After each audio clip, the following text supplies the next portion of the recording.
అధిక మోతాదులో ఉప్పు, చక్కెర, సంతృప్త కొవ్వులపై ఉండే ఆహార పదార్థాల ప్యాకెట్లపై లేబుల్స్ ఏర్పాటు చేసే విషయంలో కేంద్ర ప్రభుత్వానికి సుప్రీంకోర్టు గురువారం గట్టి హెచ్చరిక చేసింది. మీరు చేయలేకపోతే మేమే చేస్తామంటూ కేంద్రానికి తేల్చి చెప్పింది. ప్రజల ఆరోగ్యానికి, ముఖ్యంగా పిల్లల ఆరోగ్యానికి సంబంధించిన అంశాల్లో కార్పొరేట్ ఒత్తిళ్లకు తలొగ్గకూడదని స్పష్టం చేసింది. ఇక ఈ విషయంలో తుది నిర్ణయం తెలియజేయడానికి కేంద్రానికి 2 వారాల గడువును మంజూరు చేసింది.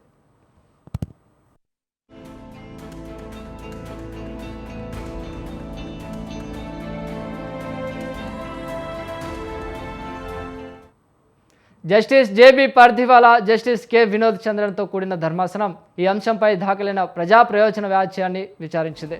ఆహార పదార్థాలపై హెచ్చరిక లేబుల్స్ విషయంలో కేంద్ర ప్రభుత్వం, భారత ఆహార భద్రత ప్రమాణాల సంస్థ వ్యవహరిస్తున్న తీరుపై ధర్మాసనం తీవ్ర అసంతృప్తి వ్యక్తం చేసింది. అధికార చక్కెర, ఉప్పు, సంతృప్త కొవ్వుల గురించి అవగాహన కలిగించేందుకు ప్యాకెట్ల ముందు భాగంలో స్పష్టమైన హెచ్చరికలు ఉండాలని పిటిషనర్ తరపు న్యాయవాది వాదించారు. ఈ విషయంలో ఆహార పరిశ్రమ అభ్యంతరాలను మాత్రమే FSSAI పరిగణలోకి తీసుకుందన్నారు.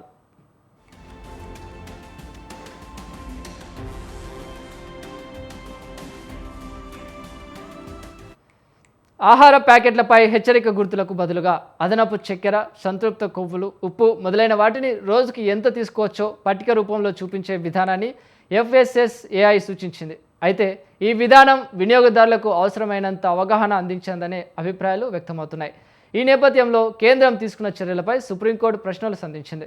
గతంలో కోర్టు ఇచ్చిన ఆదేశాలను ఎందుకు అమలు చేయలేదని, ఇప్పటి వరకు ప్రభుత్వం ఏ చర్యలు తీసుకుందని ధర్మాసనం ప్రశ్నించింది.